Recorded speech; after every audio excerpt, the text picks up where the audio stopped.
Da. Bu nima bilan bog'liq qarang, именно xronический jarayonni tuzalishi. Bu mana bir kurs lechение oldi.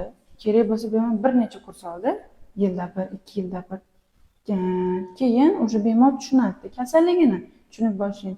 Nima bilan bog'liq? Ba'zi bemorlarda haqiqatda shu ovqatlanish tartibini noto'g'riligidan bo'ladi. Masalan, shu bir mahal ovqatlanib yuradigan bor, bittada to'yib yeydigan bemorlar bor, yeb uxlaydigan bemorlar o'sha bu odatini yo'qotsa, o'rnida nonushta, tushlik, ujin qilib yursa, normaga kelishini sezgandan keyin уже shu sistemaga o'tadi-da. Bor shunaqa bemorlar ham. Ko'p. Ular o'zi kelmaydi, yaqinlarini olib kelib yurishadi bizga. O'zlaridan so'raymiz keyin, qiziq-ku natijalari. Mana 3-4 yillik patsientlar bor-da.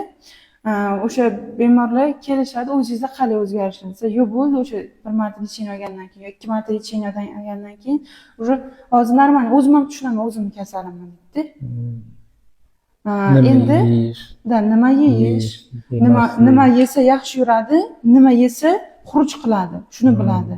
Shuni manda yo'qda shu определиться qilish kerak. O'sha narsani уже yillar davomida определение qilinsa, aniqlansa, keyin уже полностью tushungandan keyin shundan отказаться qiladi-ku.